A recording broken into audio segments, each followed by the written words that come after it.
Well, hello, and welcome to another edition of JC and the Shrink Wrapped Book Reviews. I'm your host, Jonathan Jia, the quadruple board certified Chinese Canadian and child and adolescent psychiatrist living and working here in sunny Los Angeles. So today I have a very special book review, another one from Scott Peck, who's a Christian psychiatrist. For those of you who've seen my channel for some time now, you'll know I've already reviewed a couple of his books, and this one is called The Different Drum, and it is a follow-up to his widely lauded and praised The Road Less Traveled. Scott Peck really approaches psychiatry from a different point of view, that of a unicorn kind of stance. A Christian psychiatrist sounds like iconoclastic or oxymoronic, but obviously he did it, and that's also my hope down the road, to be somewhat able to miss and to bring together and integrate these different aspects of the world. Well, The Different Drum is his treatise on community building and these different ideas of how to integrate both within ourselves individually and also amongst people of different walks of life. And although he comes from a very Christian perspective, Christianese, he speaks the language of the Bible, he also draws from multiple different religious, ethical, and theological, and even scientific sort of reference points, and talks about the healthiness of living in unity, in integrated unity with people that are different from ourselves. He talks about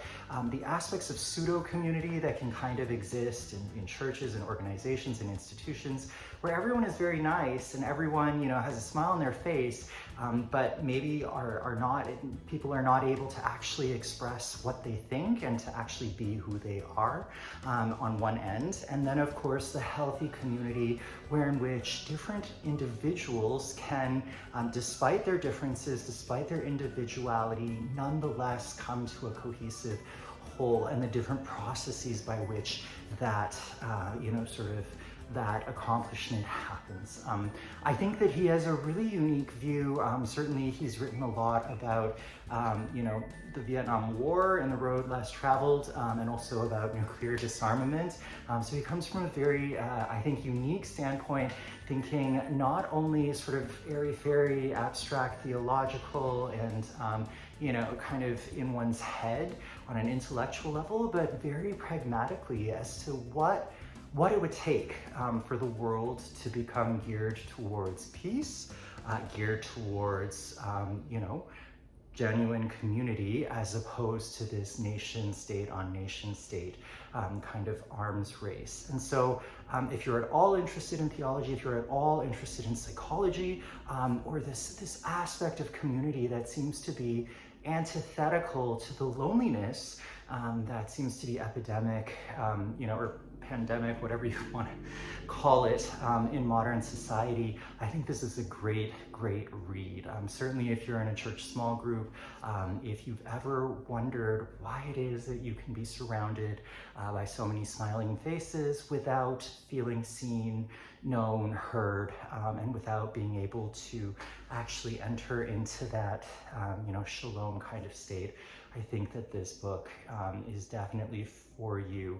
If you're not at all Christian or not at all Christian curious, I don't think that Scott Peck is really that, anathema that you're going to encounter. I think he has a lot for you as well. As an integrationist, I think he does a great job kind of towing the line, being clear about where he stands while also respecting and embracing, honestly, people of all different backgrounds and walks of life. Some of the more dicey aspects is that near the end of the book, he actually uses the pronouns she and her to refer to God. He also, talks about pseudodocetism, and so if you're, sort of interested in learning polysyllabic words and their meaning, you'll find it in this book. But all in all, I found this to be a really compelling read. It's quite dense, it's quite long, but definitely gave me a lot of food for thought, and dovetails beautifully with what my pastor has been preaching on at the church that I attend regularly, and reaching out and really being known and knowing other people. So until next time, happy reading, and love yourself and love others as well. Take care.